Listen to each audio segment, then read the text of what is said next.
Oh, this song is dedicated to Sanjay. McDavid's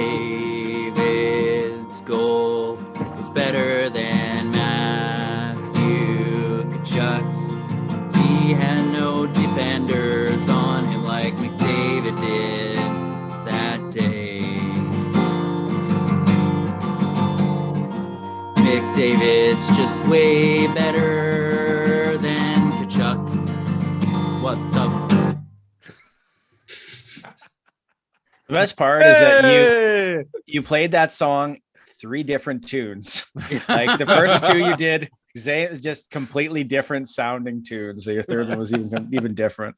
All right, now let's start the pod. Welcome to Delayed Offside.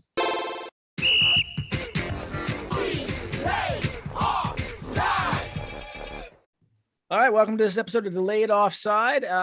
Like, click, subscribe, take a look, take a gander, take a listen, turn it into stuff. But yeah, so like, click, subscribe again. I'll say it one more time just so I get my numbers up here. Might as well one more Baron. Time. Do 3. Well, I will at the end. Oh, okay. But I'm Baron. I'm Adam. I'm Ryan. And I'm Sanjay. This is a special episode only because it's Sanjay's second appearance on the pod, which is now at episode 25 this season. So that's pretty impressive. It's I actually my don't know what number. To match the amount of players that the Oilers have. Which is how many more than the Flames have. We don't have that many losses yet, though. Oh, neither do we. I really don't think that I need to be at this episode. I think it's just going to be back and forth bickering between Oilers and Flames fans. You're in control. You can mute people after 20 seconds. I'll give you a sign, which is, and then you just mute them, and then we'll just move on. Okay. It's a pretty fun season if your team's in the top 5 in standings. Now I know Pilon, you don't know what that's like. Especially since we won the North Division last season. I wouldn't know what that is. But the North Division is crap, don't you know? Oh, right, that's right. I forgot about that. Yeah, doesn't even count. Yeah, it's the AHL according to some people. It's interesting though that the Leafs are behind 3-1 right now against the LA Kings. So I'm not a team they should beat because I think the Kings have 2 wins on the season. I know. Leafs won 5 in a row though, so a loss was coming. You're right. You are right. So we have a lot to talk about because we haven't did an episode last week. We had some weigh-ins, some pretty excited weigh-ins, but we haven't had a full group episode for a while, and there's been a lot of stuff that's occurred. So I think we're going to start with probably the heavy stuff off the bat, which is a reaction to the Blackhawk investigation. So just to give a quick rundown, we knew that this was coming, that there was investigation being done. We didn't know the player's name. The player is Kyle Beach. He was a Black Ace at the time. He came out and said, hey, I was the victim of this. This is who I am, and so forth, and talked about it with Rick Westhead on TSN. It's a very powerful piece and hard to listen to. And we're going to go through this because there's a lot to go through on it. So why don't we start with the first part, which is the reaction to Kyle Beach's interview. So I'll let you go. Don't like pass on so other people get a chance to say something too. But what were your initial reactions to that interview when you guys saw it? I thought it was very, very emotional. I thought it was very brave of Kyle Beach to put his face and his name out there. And the part that really, really hit me was the part where he apologized to John Doe too, and saying like he felt like it was his fault that happened. And it was sad that, you know, he's a victim and yet he's blaming himself. And that's unfortunately what happens a lot of times with victims of sexual assault, is they end up blaming themselves, and they shouldn't, because it's not their fault. But anyways, it was a very emotional interview, and my heart goes out to him. Yeah, it was just disgusting. It's a raw interview, and obviously it just shows you the depth of dysfunction within the NHL itself. Yeah. I don't know how much more I can add, but you guys said it right. Like, it's a hard watch, but I think it's an important watch. And, it's sad because so many times, you tell like kids or anyone who's being a victim, tell someone and it'll get better. And he told, and, he was brave, and he's like, I told, and he came out, but no one did anything. And I think that was the saddest part. That's a very good point, Sanjay. Yeah. Mm-hmm. So when this all happened, before this, nothing had really occurred or changed or gone different. They knew this was coming out, so the report was coming out independently. Although I think the Blackhawks are the ones who paid for it or to do the investigation. But after which, we have actually seen some change occur, which is important. So both Bowman has stepped down as GM of the Blackhawks. Also, the previous guy whose name I'm blanking, because there's another guy who actually stepped down as well. Is it Al McIsaac or John McDonough? Well, I think they're all gone. I think so. They're all gone. Yeah. And then not immediately, but roughly 2 days later, Joe Quenneville steps down of the Florida Panthers, who were at the time one of the top teams in the NHL and continue to be one of the top teams in the NHL without him. Now, this one was kind of interesting to me, not because like Bowman makes sense to me for sure. And I was surprised that they made Quenneville step down or that he agreed to step down, only because like I honestly really feel like the NHL had done nothing and that they would do nothing. Like their entire process throughout this thing was they ignored it. Westhead put this out here early saying, hey, this is what's going on. And the NHL didn't say anything about it. Reporters didn't say anything about it. Nobody said anything about it until much more down the line. And so given their lack of track record, I did not have faith that they were actually going to do something like this. And the fact that they let him coach that last game also did not give me much faith that he was going to step down. I thought he was going to take a leave or get suspended, but I didn't think that the NHL was actually going to do the right thing and make Quenneville step down. So that kind of came as a shock to me. That's my thoughts there, just because they'd been so inept at handling this. What were your thoughts about the Bowman being removed and Quenneville stepping down? I guess they both stepped down, I should say. I think Bowman had to be or step down. Obviously, he was asked to do that and not have to fire him, but obviously it was a firing. I think that was obvious. Quenneville, I think because in that report, and correct me if I'm wrong, but I believe he stated in that meeting that dealing with this right now could affect our playoff outcome. Basically, yes. I'm screwing all that up exactly how it was said. You're paraphrasing it very well. Yeah. Okay. So I think because of that quote, I think that was a major X on him. Yeah. And I think I think the NHL would come under a lot of scrutiny if Quenneville wasn't asked to step down because of that statement. And it should also be pointed out, he also wrote a reference for Brad Ulrich. That too. Use that reference to go on and commit more crimes. That's true. So I'm not surprised. The thing that surprised me the most, and I'm sure you were going to get into it next, was the Kevin Cheveldayoff not having to step down. I don't know if we want me to address that now or later, but we'll do it next. Okay. It's really interesting you brought that up, because that's where I wanted to go next too. Was I don't know about you guys, but like his address after coming out and meeting with the NHL was kind of oatmeal to me. Whereas Mark Chipman, who had nothing to do with it, was brought to tears and had a difficult time talking about it, which I thought was touching and showed some, empathy. But it just looked like he was stonewalled and didn't give a shit. Like, it was weird. The thing with Cheveldayoff, I understood what Gary Bettman was saying in that, he wasn't like the top guy. I guess according to Cheveldayoff, he wasn't given all the details in the meeting. I get all that, but at the same time, how is the assistant GM not a higher tier than the head coach? Like that's where I kind of struggle with it. And maybe Quenneville just had, because of everything he said and the reference letter, that's obviously why he was let go.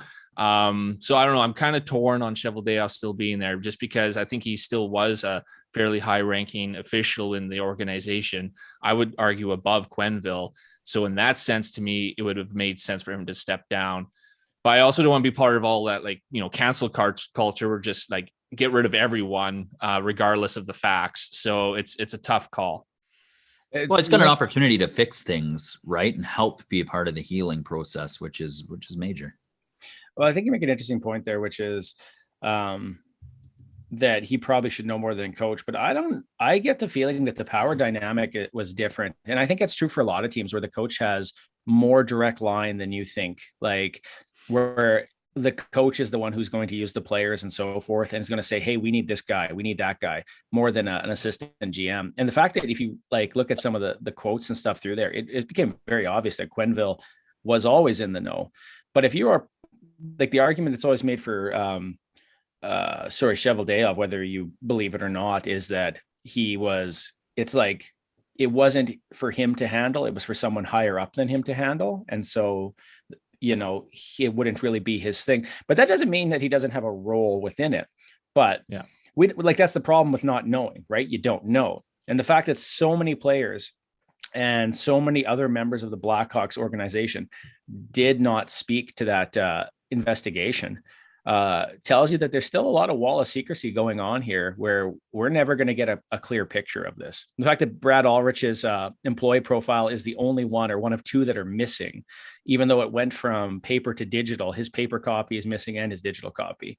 Like, there's a wall of secrecy that's still existing around here. And whatever else is around there, whether it's around Cheveldayoff or anybody else, we're not going to know. Like, I really don't think we are. And the fact that it's going to court and everything else is going to be another thing that's going to keep stuff secret. It just will. Yeah. And a fear of repercussion, right? Like the fact that the only Chicago Blackhawks players who have said that they knew about it are those who aren't playing anymore, right? Like the guys who are still in the league, they say that they never heard about it. Yeah. Well, Jonathan Toews came out and said he did know. That he found out later. The next season, I think he said, yeah. Right? Yeah. Yeah. He said, but like Sopel was saying that everyone in that locker room knew about it. And, it was said that teammates were harassing him on the ice. So, I mean, again, I don't want to come on here and say they're all liars, because I don't know. So I'm going to have to just accept that what they're saying is true. But there's still a part of me that questions what they're saying, especially, when Jonathan Toews is the captain of the team. How does he not know what's going on in that locker room? How is someone not coming up to him as the team captain to tell him about what's going on? That to me makes it a little hard to believe, but we'll never know. No, that's a fair point. Go ahead, Cedric. Yeah, I was just gonna say, like, I think just talking about Bowman and Quenneville, stepping down, I think that's important. It shows that there are repercussions. So if there's anything positive that can come out of this whole ugly situation, is that if there is a next time, and I'm sure unfortunately there probably will be, something like this happens again, people know now what not to do. I know it sounds kind of silly because it's obvious, it's pretty obvious, but next time it's easy for someone just to be like, okay, let's just ignore it and it'll go away. But now this shows like you can't, you have to take action, you have to act on it. Someone comes to you and says, this happened to me, you have to believe them and act on it. And if you don't, and if you try to sweep it under the rug, it's not going to stay there forever, and it's going to come out, and it's going to be ugly. And so, the best thing to do is believe the person and, get them help and, fix the situation, and not just ignore it and hope that it'll go away or that the person will never bring it up again. And, if there's one positive that can come out of this, it's that in the future, the correct steps will be taken, and this won't be an issue, anymore. Like it'll be dealt with and, properly, and not just ignored. And that's my one, hope for this whole ugly situation. Yeah, exactly. I think that's a very good point. Like, this is something that's been buried now for almost 10 years before it hit the surface. And it took a lot of work for people, specifically like Rick Westhead, to get this out and get the attention drawn to it. But it also proved that you can't hide it. And as such too, it's kind of changed everyone's view of what the 2013 Blackhawks. Like, this was an organization that was like the pivotal organization for the last 10, 15 years, right? Like, here's a group of guys, here's how you build it. You need strong leadership, et cetera, et cetera. No one's looking at those players the same way anymore. No one's looking at that Stanley Cup the same way. They can't even celebrate. They've already had to put back Marian Hossa's like celebration night because of it. And because it, like, honestly, they just can't. They can't do the things that they were going to do because there's a black mark on this now. Mm-hmm. And that will follow that organization and those players for the rest of their lives. I really think it will. Oh yeah. And the scar on Stanley Cup, right? You know what, I'm fine with. I hear that's an interesting debate, I think too, where people are like, well, you should remove his name completely. And others like, no, you cross it out so people have to know. And honestly, I think that's an interesting debate, but I agree with the cross it out so people have to know. Yeah, his name's on there, but it's crossed out and you have to know why. So whose name was crossed out? This guy. Why? Here's why. And I think that's a great conversation. Yep. Yeah. What about, go ahead, Ryan. I was going to just follow up quickly on what Sanjay said. I thought you made some really good points about the change. And I mean, it is unfortunate. The change might have to be the threatening of job security, which seems to be what's really kept this under wraps for so long.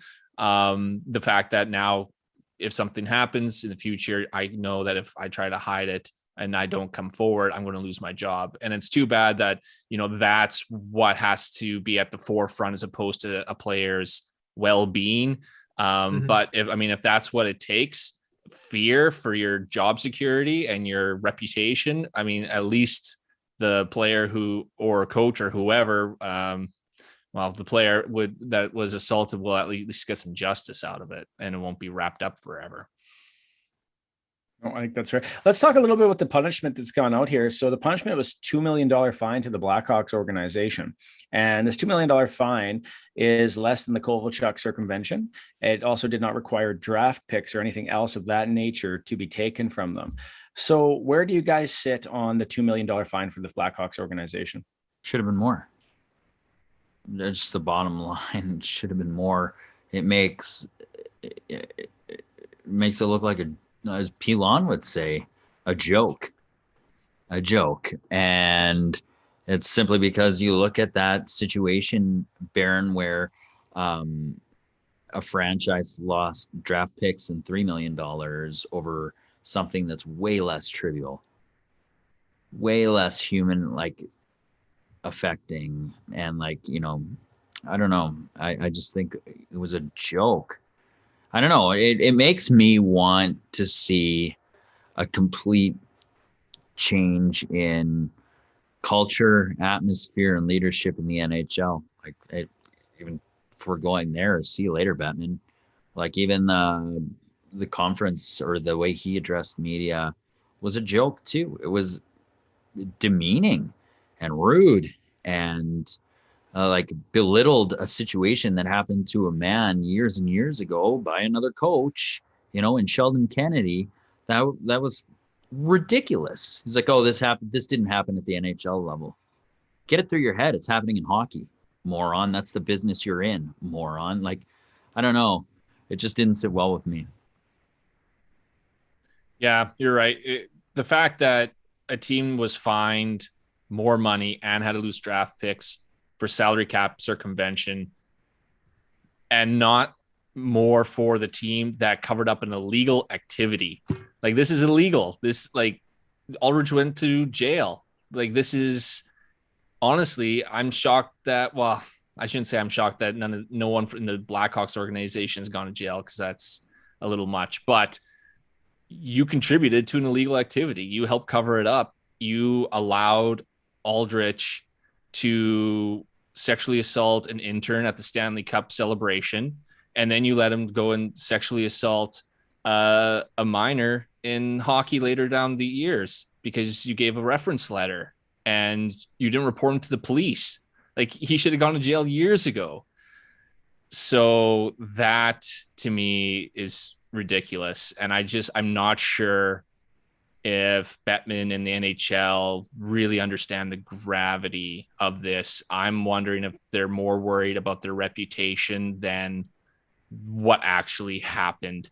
The fact that he wouldn't come out and say that Bowman and McIsaac and McDonough and even maybe Quenneville are banned for life or suspended for life. He didn't put it past the opportunity that they could maybe come back. If they were interested, he would have a talk with them, he said. So it's like they did the bare minimum. That's how it feels.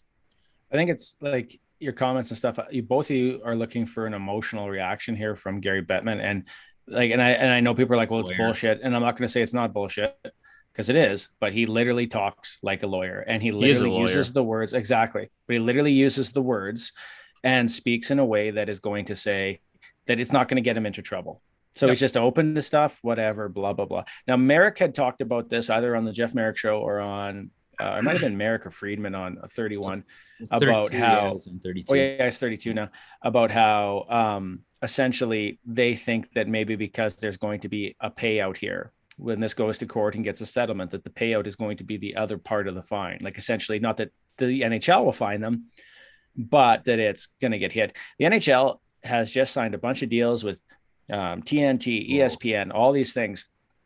And so this is kind of like a solid nut kick for them. And I think that's fine. It should be. And I think that that's why you're seeing what you're seeing from them, is they're just like, oh no, things are good. Oh yes, sure. Not our problem. Don't want to touch that subject. And it sickens people. And I get that. But like, I am not shocked. Like I said, like there's a reason why I was more shocked that they actually made Quenneville step down or asked him to, and he agreed to, because I don't think they do shit. They don't cover up anything. You can go out there on the ice, you can blindside hit a guy, and as long as you're a good enough player, you'll be back. You can do so many different things. And there's that list, and it was put out there, and I shared it with you guys, and I don't know who created it, but it was from Sam from the broadcast and shared it. And it has the history of all the sexual assault stuff related to the NHL. Not all of it's the same type as this, but there's a lot of different ones on there, and we don't hear about any of them. And that would tell you that wall of secrecy still exists there, and that we should not be surprised that their whole effort has been done to keep that wall of secrecy up. Yeah. Well, hopefully that wall's coming down, and we're going to be hearing more about it. Like I know Pittsburgh, now that there's that lawsuit over a sexual assault with the Pittsburgh Penguins. Who knows what else is going to come out from Wilkes-Barre. It's with the Wilkes-Barre coach. Yeah. Yeah. But that's also affecting Team USA again, because their replacement GM is cited in that case as well, which is Bill Guerin. So it's an interesting time that way. And I think that there's going to be some stuff that they're going to have to figure out with that. Yeah. Any last thoughts? And then I think we're going to move on from this. It's a heavy subject, so I get it. I was just going to quickly touch on what you said about Bettman's speech. Baron, I don't say I was fine with it, because I can understand why people would want to see some sympathy and empathy there, but that's not what was really upsetting me. It was the decision making. But I understand that it's a very fine line of what you can say on the cameras, right? Because he's a lawyer, and he knows that what he could say could end up being used against him in court, right? There's if you apologize, that could be an admittance of guilt right, in the court of law. So you have to be very careful with your wording, and that's obviously, and he's a lawyer, right? So but I think that was what a lot of people were upset about, was it just appeared like a lack of empathy. But I can understand what you're saying, that he's a lawyer and he's thinking this from a practical point of view on how he has to handle that conference. And let's just say this too, just because he did that, and I understand why he did that, doesn't mean I like it any more than anybody else. No, definitely. I didn't think it was good, and I thought it was a black eye, and I think they made their situation worse. I really did. They were crappy. I'm like, I understand what you're doing. Terrible decision, and you're doing it shitty. And that's not even wearing full suits. I heard that was a complaint from sponsors that like they didn't take it seriously. They weren't wearing full suits. They were kind of laid back in their chairs, right? Like it just wasn't a very well presented presentation. No, you're right there. So I think that's a very good point as well. Okay, we're going to move on from here though, and I'm sure we're going to hear more about this in the upcoming weeks, months, and probably years. So keep listening, keep paying attention, and we'll see what else comes up in the next little while here. So this one comes from you guys, which was the last two teams without a regulation loss squared off on Saturday night. Florida won, tying the 94-95 Pittsburgh Penguins, and the 06-07 Buffalo Sabres is the only NHL teams to reach 21 points after 11 games.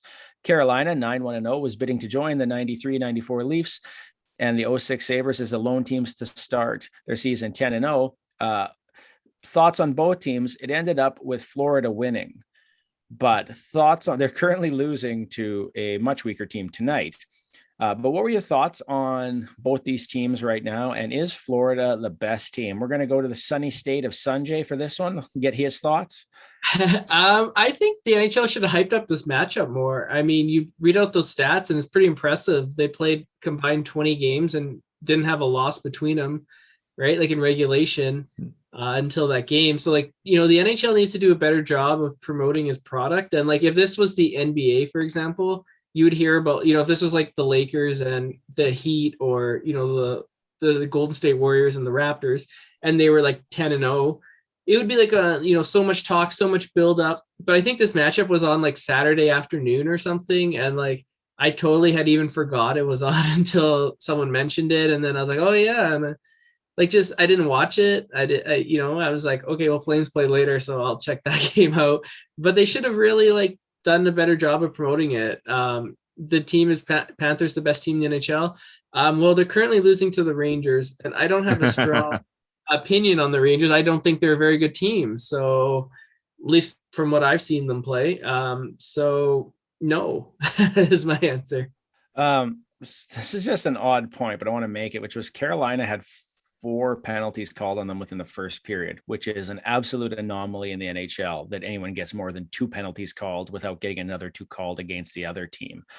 Was that set? Did that kind of take away what this fight actually was? Did that mean it wasn't an even actual battle, or is that just part of it and you have to roll with those punches? Got to roll with the punches, but I mean, yeah, officiating's another story. Stay on topic, Adam. Yeah, I know, and I'm having trouble because and not to bring it back to the Oilers, but to bring it back. I did it. Drink. He did it already. Drink. Yeah. Everyone, take a shot. Yeah, but I mean, it's raining outside. Oh my God. That reminds me of the '84 Edmonton Oilers, because that one time, how many penalties are not called? Yeah, that can be drawn by McDavid. It's actually infuriating to watch. And then you see these games where this kind of stuff happens, first period, 4 minutes, 4 power play. I wish more games were like that. It should be lopsided if one team is committing more penalties than the other. It should not be evened up. I hate that part of the NHL. Yeah, you're right, Sanjay. And the game wasn't even broadcast nationally, which was disappointing. So in fairness, if I said to you, hey, we got this primetime spot, what team do we want to put there? At the start of the season, would you have picked Carolina and Florida as a must-watch game? No, definitely not. Exactly. But you can change it, can't you? Yeah, I'm sure you could change it if there was if you hyped it up enough as the 2 best teams in the league. I'm sure there could be arrangements made. But Sanjay made the point here. He goes about how they didn't really market the game properly, but that might be a side effect of being in Canada as well, and what you're being shown. Because I'm telling you, like, when I look at the stuff that like TNT is putting out, even on their social media, it's entertaining stuff. Whether it's the stuff with Gretzky and Charles Barkley, the McDavid goal with the Super Mario star, like those are great ideas and just little clips to get you watching stuff. And I think the content's starting to roll out that way. But you're right. Like, I don't think we see it because they know we're going to watch. Like, honestly, Canada watches so much hockey. Less now than it was, because some of those games are starting to slip in numbers pretty bad. But does Canada only watch Canadian teams? Is that the thing, right? Like, if you have, like, say the Blackhawks and the Rangers on, are you gonna tune in and watch it? You'd probably be like, okay, is my team playing, right? Like, Rangers in Washington last year, I watched that.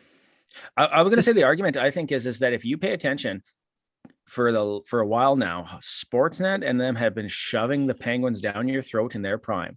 So you were to watch Crosby all the time. And then when Washington. The Blackhawks were good, watch them. And Washington, watch them. Those games got a lot of play and got special play, even if they were against other American teams. So I think that they'll pick and focus here, but I don't think it's for everything. Yeah. Certain players, right? So they want to market certain players instead of like the great ones. Yeah, you need marketability for sure. Yeah. What was the other question about? Is Florida the best team in the league? I don't think they are the best team in the league. I think they're one of them. I think they're up there, but I just don't think. I think their goaltending's covering up a lot of their bad defensive play. Their second line of Huberdeau, Bennett, and Tippett right now, they've actually been caved in. They have an expected goals against per 60 expected goals for per 60 of 43.5%. which Just is watch not the good. game, nerd. Your stats. No, I'm kidding. Go ahead. I'm just saying. I'm he's telling you how Bennett's bad not this is. playing good. I want to hear this. I You want wanna to hear hear how bad this. Bennett's More been, Bennett yeah. bashing. Yeah. And their Bennett second pair. bashing. That could be a name of your segment there, Sanjay. Yeah. After That every was- Florida game, Bennett bashing with Sanjay. Yeah. Did Sorry, they go lose ahead, Ryan. today? That's fine. I was going to say, and their second pair of defensemen, Forsling and Gudis, they're at 45%. So those in particular, their second line and their second pairing defense are just getting Is caved as in a good lot. as it can be. There I you like go. how you were on This- your phone the entire that- time until you heard a name that you Oh, could make into a yeah. pun. I I wonder like if he that has was it like good. written somewhere, like I- behind his like, he's just laptop sitting there, of he's all like, these Every these NHL names- player's name. with What are what he some would names potentially that I do could for a use pod. for a fantasy team? And then Gouda's cheese. Line. Anyway, Wow. sorry. Continue. Make your I'm joke. done. Sorry, continue. Okay. No, I did. I made my joke, and it was Yeah, okay, good. everyone's good. Everyone's on the right page. That's good. Okay, we're gonna start a segment of argue the opposite. Now, some of these I've already pre-picked out, but then some of these we'll do a game to see who has to argue the opposite. So the way argue opposite works is it's you have to argue the opposite opinion. Actually, you know what? Before we do this, I do want to talk about one of these subjects, which is probably the other big subject to occur, which is the Jack Eichel trade. Sorry, I have it under my argue the opposites banner because we're going to do it too, but I do want to talk about it separately with everyone's opinion, which was, do you think Vegas made a good move or was it a bad, risky move? And how upset is Sanjay that Jack Eichel is not a Flame, having never had a generational player or even anything close to it outside of Iginla? I think Oh, Sanjay, let's hear it. Well, first off, generational player. I mean, we've had several, so I don't know what you're talking about there, but we'll go with the Jack Eichel trade. It sucks. I was really excited to see him on the Flames. I thought he could have really boosted the team. I think they are one forward short of making a very deep playoff run this year, in my opinion. I think they could still make that trade later on, but Jack Eichel is a player that doesn't come available very often. At what is he, 24 years old, 25 years old? You'd get this player for the next 5-6 years, and he'd be that number one center that the Flames have been missing since Nundyk left town. So it's been a while since we've had. I mean, Lindholm's pretty good too, so I shouldn't throw him under the bus. But yeah, man, just sad. And the thing that's really shitty is that like he's going to Vegas, so it's like he's in your division too. You look at the standings, like there's a possibility Calgary could be playing Vegas in the first round of the playoffs. And you had to deal with Stone coming back, Eichel coming back, you know, all these players coming back. Yeah, Pacioretty. So I mean, it sucks. It's a double whammy. Like if he went to say Florida or Carolina, yeah, okay, it sucks, but at least you'd only play him once a year. Now you got to play him like 5 times a year, so kind of sucks. Would you have traded Tkachuk? You were all for it in the group chat. I wanted to say that now. He was all for it. Yeah, but that was before. That was before the best goal of the week.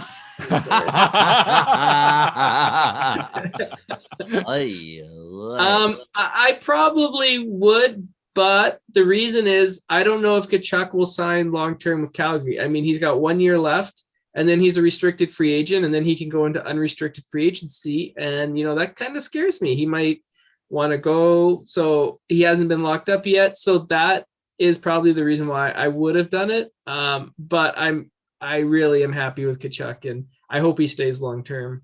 But that is the reason why, if he was going to go, okay, it kind of makes sense. And then maybe you can shift your attention in signing Gaudreau as well. But, you know, you got to sign both these guys. So we'll see. When you saw that rumor, Sanjay, like it was a lot. It was like Tkachuk and a first and like, I can't remember what was all in there. There was like a lot of stuff. It was a heavy. Yeah, it was a big price to pay. What did you think when you saw that? I'm going to look it up quickly. Just what did I think? Well, I saw it, and then I saw what Vegas was offering, and I'm like, okay, well, he's coming to Calgary because this package is way better than what Vegas could offer. So, you know, clearly it wasn't true, but I thought, you know what? It's a steep price to pay, but you were fine with it. Yeah, let's do it. Let's roll with it. I mean, no risk, no reward. You look at like what the Flyers gave up for Lindros, and you know, injuries aside, they were doing okay when he was healthy. So I would be okay with it. My God, Kevin Weeks texts a lot or puts a lot on Twitter because I'm still looking for Still it. looking for it. Oh I think my it God, was dude. Matthew Tkachuk. I think it was our first round pick.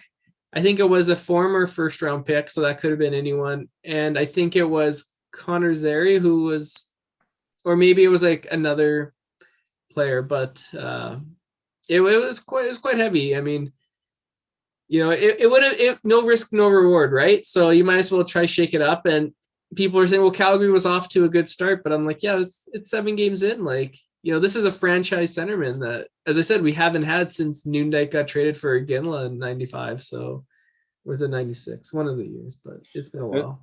There's a lot of conversation that the Calgary Flames are actually upset that they feel Buffalo leaked this to get more out of Vegas, and that it wasn't what they were offering, but things that had been brought up in conversation. But let's talk a bit about that trade, though. Was it a good move, or did you think it was too risky? Go ahead, Adam. If the surgery is successful and he's able to play at the level that he was at before the injury, the neck injury, I would say it's worth it. It's definitely worth it. We saw what he could do, with his line mates in Buffalo. We saw, mix up there, and he was always creating, always doing great things on offense, and it's solid. He would have gone first overall had he not been in a draft with McDavid. Period. Like, think of years previous, right? The confidence, the Bean, what was it? The Bean Bowl that he won. Like the Bean Pot tournament. Yeah. Like, I don't know if he's back in top shape and that disc replacement works. Yeah, it's a good risk to take. And Vegas needed hell. It was just to cover this. It was Matthew Tkachuk, an upcoming first round. So this year's first round, former first round pick, and 2 prospects. Sorry. So go ahead, Ryan. 2 prospects. Yeah. Vegas needed an elite centerman. That's really what they've been lacking. Their centermen are good, but they just don't have that elite centerman that you basically build a team around. And Dom from The Athletic put out an article today, and he has the line of Eichel, Stone, and Pacioretty, who are all injured right now. But when they eventually do play, he has them ranked as the fifth best line in the league. Hey, man, it's the LTIR line. LTIR line. That's right. LTIR line. How are they going to fit under the cap? They're 10 million over. They're going to have to duck. Riley Smith will probably, if everyone comes back healthy at the same time. I was reading, like, guys like Riley Smith will have to go, Braden McNabb. And then they'll obviously have to play with a very small roster as well, send some guys down. Okay, so here's an interesting point, which is if you look at teams that have top heavy players, so big contracts, they generally have a couple, like some rough years, right, where they can't support that player. But then you have new players from those draft picks who are slow coming in, a couple, at least 1 or 2, who can play at a higher level, who can fill into those spots. The Golden Knights have traded away their first overall pick, like first round pick, since their existence. Mm-hmm. They do not have those players coming in. There's no Nick Suzuki coming in. There's nobody else coming in to step in there to be a part of it. They've let all these guys go, which means they don't have cheap alternatives to plug into that line other than signing veterans who are at the end. So I honestly wonder if this is subtraction by addition. They're the Leafs now. They're the Oilers 2-3 years ago. Yep. By 4 years ago, I guess now. But I think they're heading towards that because they do not have anything. Yeah, and if you look at the guys they brought in, Pacioretty, Stone, they're older guys, and now they're injured. Yep. So they're older, injured guys, and we don't know where Jack Eichel is.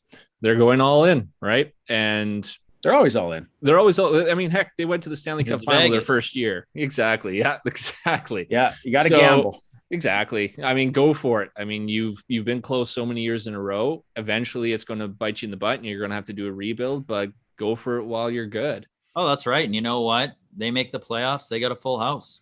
Yes, they do. That's a very good point, Adam. We have to start doing a scorecard of all the puns. I wonder if this is going to really make a McDavid Eichel rivalry now that they're in the same division. I honestly would have preferred him to go to Calgary for the rivalry purposes. That would have been great. However, that would have been great. I honestly think you would have made the rivalry worse by removing Matthew Tkachuk.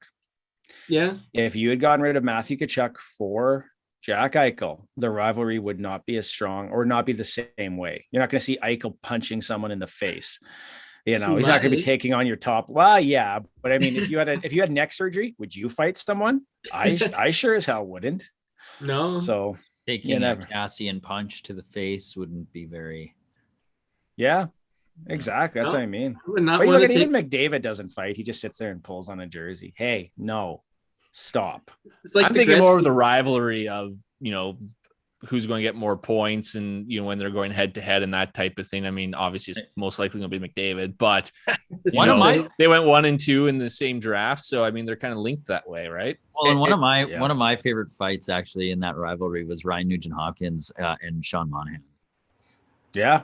I thought that was a hell of a fight actually for like two combatants. Two guys that don't fight. Yeah, and Nuge, I was just like, whoa, where is this coming from? That was such a great game though. Like so back, so many like regular season games you just forget about, and then that one is just like the intensity of it. Like it went into a shootout. There was fights. It was goalie fight. The crowd. I think the goalie fight was like the next one in Calgary, right? Like there was.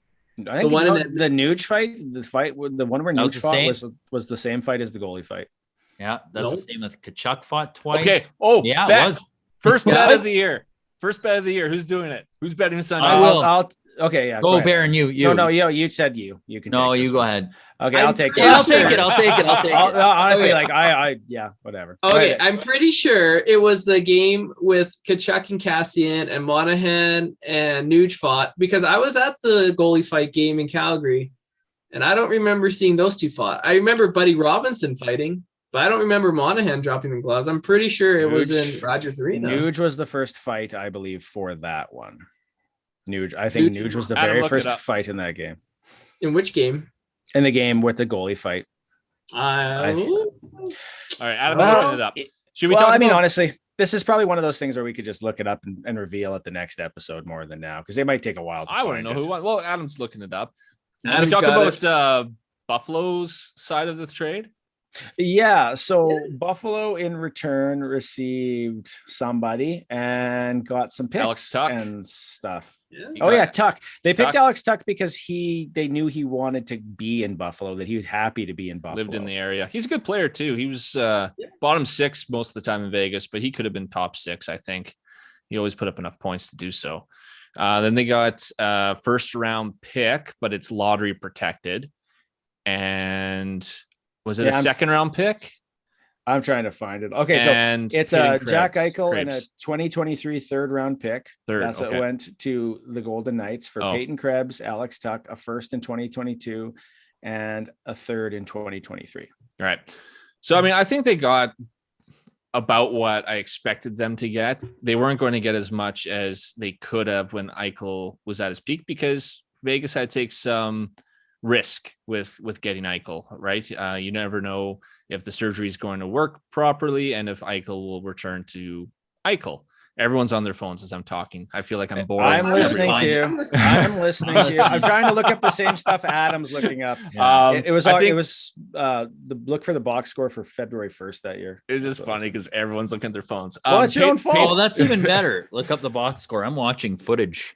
All right, you keep going. I'll talk about Peyton Krebs. All right, I got the box score here. Okay, go ahead. Okay, I don't know if it's Krebs or Krabs, but Krebs, I think he's going to be the focal piece of this trade. I think he's the guy that they're hoping is going to replace Eichel as the number 1 centerman someday. He was a first round pick, and at the World Juniors, he was tied for second in points on that Team Canada team that won silver. And Dylan Cousins, who was first in scoring for that team, is also in Buffalo. And last season, he was the WHL's top scorer last season. He had 43 points in 24 games. So I think he's a pretty good young prospect for them. It seems like it. But I tell you what, if Eichel comes back quickly and returns to form quickly, Buffalo is not going to hear the end of this. This is going to come back and they're going to hear about how their stubbornness over something that turned out to be nothing drove out their star player. So I'm sure they're pretty nervous about how this is all going to turn out. They buggered it up for sure. Sanjay, do you want to reveal it? Yeah. So I got the box score here, February 1st, and I got the penalty summary. So the first fight was Buddy Robinson fighting Jujhar Khaira. Yeah. Second fight was Mike Smith fighting Cam Talbot. Third fight that game was Matthew Tkachuk fighting Ethan Bear.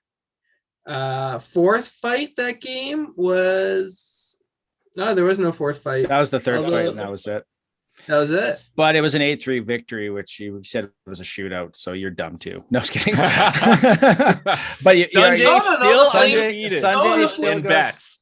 Sanjay still goes undefeated. Wow. I was going to say the Flames. I said the shootout was the one in Edmonton. Yeah, I'm sure you did. Yeah, you're right. Yeah, sure you Play did. Back the tape. Play back the tape. So Sanjay's undefeated. I remember it the way Adam remembers it, the right way. Don't need some computer to tell me how to remember things. That was like the worst game we've ever been to, by the way. Well, make sure you use that computer when you send Sanjay his $10. No. It's not me. I didn't take the bet. I just want. Okay, hold on. I don't want money. I want whoever made the bet. Was it Adam, Barron? I want one of you guys. No, Barron to wear. Adam took this one. Go back. Adam took this one, so I want Adam to wear a Flames jersey on an episode of Delayed Offside. Yes. You own one? Christ, no. Hey, they're on for sale. $40 at Sport Check right now. Well, or $30 for a blank. I'll just borrow one from Barron. I have several. Perfect. There you go. I actually got a new one coming in. I have one of the Made in Canada team issued ones. It was for $50 from the Flame store.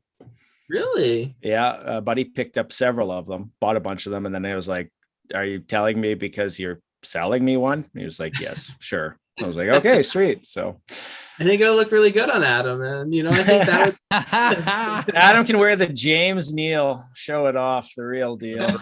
These are extra larges. It's gonna look like you're wearing a muumuu, like you're just gonna be swimming in it. It'll be beautiful. Yeah, this is great. Can't wait. So one of us will break Sanjay's streak on one of the episodes that he's not here for whatever reason, chips a tooth, sunlight got in his eye, whatever it is. We'll come up with a way to like work and break this streak. It's due. Okay, I want to do a game. Stepped on a pebble while wearing his shoes. Guys, I stepped on a pebble. It was in the treading. Turned out it was glass. Just uncomfortable all day. I can't come. I can't come today. Sorry, Sanjay. You're like, this is like you turn off the computer and you're just sob like one tear. You're like, I just can't go back there. I can't go back. This is why I don't come on anymore. Okay, so I want to do a thing of argue the opposite, which is we have a topic and one of you is given 1 point, one of you is given the other, and you have to argue. And I tried to pick it thinking the opposite of what you were, but maybe I'm wrong, and that's okay. And if you want to work it out yourselves, you can. The first one is going to be that continuation of the Jack Eichel trade. Did Vegas make a good move, and was it too risky? And we're going to do Sanjay versus Ryan on this. And Sanjay, you're going to be that Vegas made a good move, and Ryan, you're going to be that it's too risky. All right. Well, is that the opposite for you? Does that work? Yeah, sure. Yeah, sweet. Okay, go with. Vegas made a great move. Anytime you get a number one centerman, top 10 centerman in the league, who cares what you give? And they didn't even give up a ton. They gave up a player that's on their bottom six, a first round pick. Well, who cares? Their first round pick will be in the 20s or 30s. Like, they're a deep team. They're not going to be picking. Not their current standings. Yeah. Yeah. Well, Stone will be back and Pacioretty will be back. They'll get healthy and they'll be annoyingly good again. And they'll end up playing one of the Alberta teams in the first round and we'll end up hating them, one of us. So I think they made a terrific move. Ryan? Well, the surgery has never been performed in the NHL, and we do not know the implications of this surgery and what's going to happen to Jack Eichel. So you might not be getting the Jack Eichel that you know. He may end up being a third liner by the time he comes back. You just don't know. So now you're paying $10 million for a third liner. Not only that, but he's not going to be coming back for months and months still. And Stone and Pacioretty are all out, and you're losing points, and you're dropping in the standings. So by the time that they're all back in, and then you try to figure out a way to actually get them in with the cap, and that might take a bit longer with more trades. By the time that's all done, the season's almost over, and you've not even made the playoffs.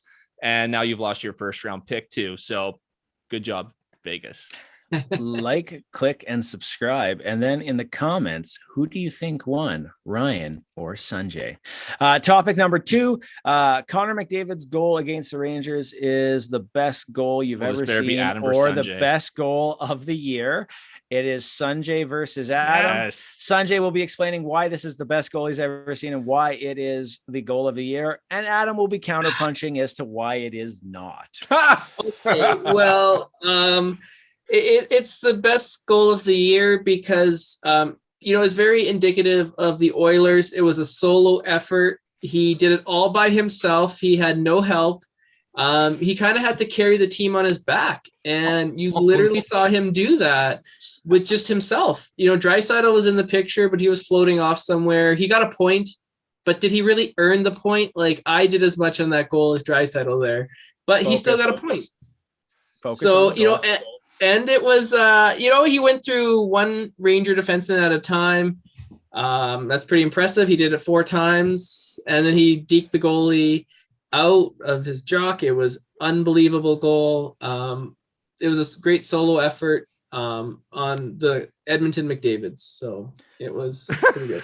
That was one of the most uncomfortable things I've ever listened to. And I wish I had a buzzer, like a gong to hit during it. Okay, Adam, why was that not the goal of the year? This is going to tear apart his soul. This really is. He should have been wearing a Flames jersey for this. Yeah, why was that not the goal of the year, and why is that not the best goal you've ever seen, or that great of a goal? Well, I thought I was arguing that Tkachuk's was better. You should, yes. Yeah, go ahead. Okay. Well, it was definitely better because, when you're down, when your team's up 5-0 and you're just on the ice screwing around, why not try some new things like putting the puck and the stick between your legs and trying to ride it like a broom, like the little witch bitch that he is. And oh my God, I can't even handle this. I can't. Bet your ass Buffalo was watching and shaking their head like, why didn't we make the trade? Unbelievable. Right? We need that talent. Halloween just happened and this guy's still celebrating on that broomstick.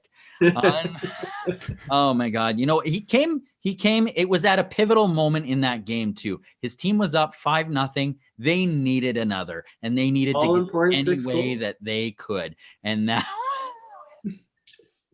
that was with, oh my God, Tkachuk. There's no way that goal is, I'm sorry, I can't do it. There's no way. Oh, come on. The amount of skill it takes to know, and spatial awareness to know where you are, to skate backwards and to put it between your legs.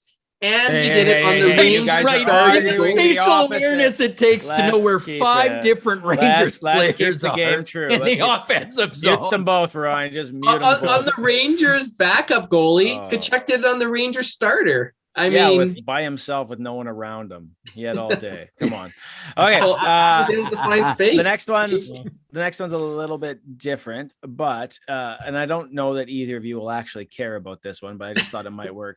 Cole Caufield has been sent down to the minors from the Montreal Canadiens.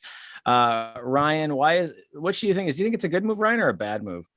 Like in actual life, what do you think? Probably a good move. Okay, so Ryan, why do you think it's the bad move? And Adam, why do you think it's a good move? Can I start? Because I really dropped the ball. Go ahead. Go ahead. No, I think you did fine. Go ahead. And comment who you thought won it. Go ahead. Yeah, I lost. Sanjay won for sure. It was very entertaining. It was right. McDavid's goal was way better. Okay, on topic. Anyways, in this situation, I think it's good because you don't want Cole Caufield getting used to a losing culture. And when he's struggling to, produce at the NHL level, especially after the success he had in the NHL playoffs this past year, put him down where he's going to get good minutes. He's going to be successful. He's going to build on his game. He's going to get that confidence back up. I think it's good because like right now, Montreal's not looking good. It's a losing culture there. They've, they're really struggling in every aspect of the word and on the ice. So get him out of there, get him somewhere where he's okay. He's a little, he's pillowed, right? He's cushioned. Whereas like guys like Suzuki, who've been in the league for a while, they can power through this. Gallagher, they're angry with it, right? A new rookie like that, take care of him because he's your future. So it's good. Pump his tires. This isn't the year, obviously. So Right, it was a bad move because Caufield was one of the big reasons why they were able to come back from 3-1 down to the Toronto Maple Leafs. He's an outstanding young player, and now you've just shattered his confidence. Now he's back to riding the bus. And anyone who knows anything about those Montreal Canadiens knows that they have to be handheld, or else they're just going to whine and cry to their mamas. And now he's probably not going to ever come back to the NHL because you just devastated his career so badly. Wow, that was nice and concise. I like it. That was a good job. They're gonna whine and cry to them mamas. I was gonna let the other ones kind of go where you had to like do a game to try to see if whoever got out of it, and then you wouldn't have to answer it. But I'm gonna jump to this one and put Sanjay in it. So I'll let either of you two go against Sanjay, which is tag team. Well, yeah, if you want, sure. Giordano. Given that Calgary is doing really well this year, Giordano was the issue on the Flames last year. Sanjay is going to be the one to pitch why he was the problem and why getting rid of him has been better for the team, and you guys are going to argue against it. All right. Because if you remember, he loves Gio. I think Adam should take it. I like those two arguing. Okay, go ahead, Adam. You can counter. But let's. Do you want to go first, Sanjay, or last? I'll go first. Okay. So Gio was the problem. Giordano, he was getting a little bit older. He was taking up a lot of minutes, and he's from like that old. He's from like the old regime. I can see the tear. It's the thing about Giordano is this: as much as I love him, it was just time to move on, start fresh, start a new regime, and bring in some new leaders on there. Matthew Tkachuk was upset that no one had his back against Toronto when the guy flipped the puck at him. How are we to know it wasn't Giordano that said, "Hey, we can't be doing that stuff every night"? Maybe it was. I don't know. Are you cutting onions? It'll sting less when he comes back this year. It's okay. At the deadline, I can't wait for the Oilers to pick him up as their third pairing D-man. It'll be awesome. Their third pairing D-man. You'd instantly become the best defenseman the Oilers have ever had. They can move him up to the second. That's fine. I don't think he's better than Paul Coffey. I'm sorry. No, but besides him. Okay, Adam, go ahead. What's the opposite again? That he was not the problem? Yeah. Giordano wasn't the problem. He was a true leader that everyone looked up to and went to. It was said by one Matthew Broom riding Tkachuk that, he was a guy that you would go to. And that was in I believe, the interviews this year. Is it the Combine or just the media days? Media tour. Yeah. And, that's a massive loss. No matter how well Calgary is doing right now, I think they may have, done even better if they had the leadership of Giordano with them right now. Didn't need to be in a, 1-2 role, maybe take a second line role, let some of those younger guys come up and lead on the blue line. But I don't think he was the problem. I think he was, part of the solution, and that's why they're not going to win the cup or have very much success in the playoffs this year. I will say something about Giordano is that with him not being here and pairing with Tanev, it's allowed Shillington to come up and play with Chris Tanev, and Tanev knows how to play with kind of that offensive defenseman, and Shillington wasn't getting much of a chance in Calgary last year. Sutter was very hard on him, but I think he has like a ton of talent, and he's going to be a great defenseman. And I think if Giordano was still here, he would have probably been paired with Tanev, and then Shillington would probably be in and out of the lineup. Now he's an integral part of the team. I think he's going to get some power play minutes soon. And seeing him pairing with Tanev, he's really upped his game. So, that could that's something that I can say that is a positive. That as much as it hurts and stings to see Gio gone, that is one positive, is that Shillington has taken a huge step forward this year. What nationality is Shillington? I got Swedish. Swedish. Okay. Swedish, yeah. Because his name, I'm like, what nationality pronounces their K with as an S? Because you see it, you think it's Kylington, right? Right? Yeah. Oh, that's how it's said. Oh my God. Shillington. Shillington. Adam, go ahead. Do you guys think Daryl Sutter watches Yellowstone? He lives it. You think he's like, he lives it. Shut up. Sorry, gotta get into my.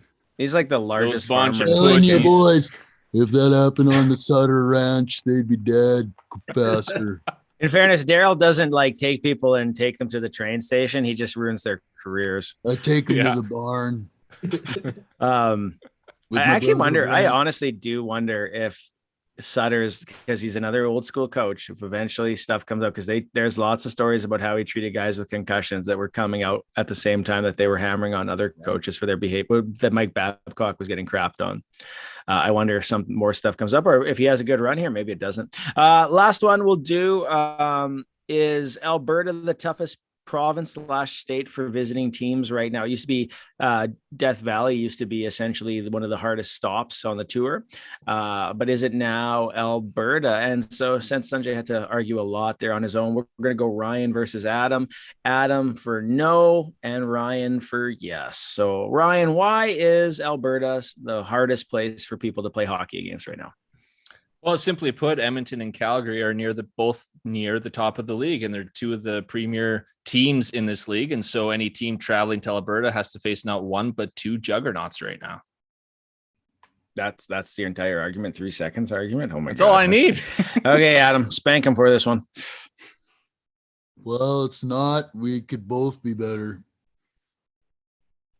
This was the worst segment. I hope Sorry, you that's- edit, that's- I hope you edit this one out. That was my Sutter I hope you answer. guys just edit this one out. Oh man. I was like, I'm answering this like Daryl Sutter. I'm answering this like Daryl Sutter. I'm gonna say, like, I think Florida is probably the toughest. You got the Panthers and the Lightning, defending 2-time Stanley Cup champion, #1 team in the league. Points wise, If Lightning turn it around, yeah, they'd be No, between Florida, them and he means. Alberta. It's Florida's the hardest team in the league. Do you see Tom Wilson's hit there today? No. Oh, well, you will. You will. It's coming up. It's going to come up for sure. Like bad one, like illegal. You know what? I don't think it was as bad. He clipped a guy who wasn't paying attention. He didn't need to hit him, but I don't think it's the dirtiest thing he's ever done. And since it's the NHL, I don't think anything's going to happen with it anyways. And his name's not Nazem Kadri. No, true enough. But it is Tom Wilson, and eventually someone's coming for him. And I really need Chase Claypool to do something in fantasy hockey or football here for me to win today. But he's not doing anything, and it's killing me. All right, with that, we're going to wrap up this episode of Delayed Offside. We covered a lot of the topics today, but not all of them. That's okay. Brady Tkachuk's the captain of the Ottawa Senators. He shouldn't have been picked over Shabbat. Adam Fox extension is amazing. Morgan Riley extension is coming at a cost of another player, probably William Nylander, because Marner's picked his game up again all of a sudden. He's no longer scared of his shadow, so that's important. And McDavid and Draisaitl are the highest scoring duo since Lemieux and Yager, meaning they're probably the two top players in the world right now, and that's pretty sweet. And their power play is at over 50%, which is absolutely ridiculous. And Sanjay gets a very close seat to this historic moment, and no matter whenever he's been a Flame, he's always had a better team in Edmonton to kind of push it around. Except for like the decade of darkness. Yeah, I'm just gonna say, I just had a wonderful time. You did, but what do you got to show for it? Let's see the hardware. Yeah, it doesn't What do exist. you have to show for it? Hey, nothing but McDavid, and I'll take that. All right, with that, this is Delayed Offside. I'm Baron. I'm Jesse Puljärvi. Ryan. I was gonna say, with that haircut, you kind of look like Matthew Tkachuk for a guy It you does. Yes. Right? Thank you. Thank you. You witch bitch. Wait till you got that jersey on you next week. Oh, you're gonna pop like Matthew. Yeah. Oh, Hey, Baron, do you have a Tkachuk jersey? No, I don't. But you know what we should do? When he has it on, we should just throughout the episode just put it like, instead of like you put the logos and stuff, you just put a Matthew Tkachuk face over top of Adam. I like that, man. He just looks miserable right now. Because he knows how good Matthew is. He loves it. All right. With that, thanks for listening. Like, click, subscribe. Feel free to comment about who won the Argue the Opposite. Oh, actually, I did have one more segment. I can't. No, we gotta go. Yeah, I think it's done. done. Thanks, Dad. Okay, take care. Bye.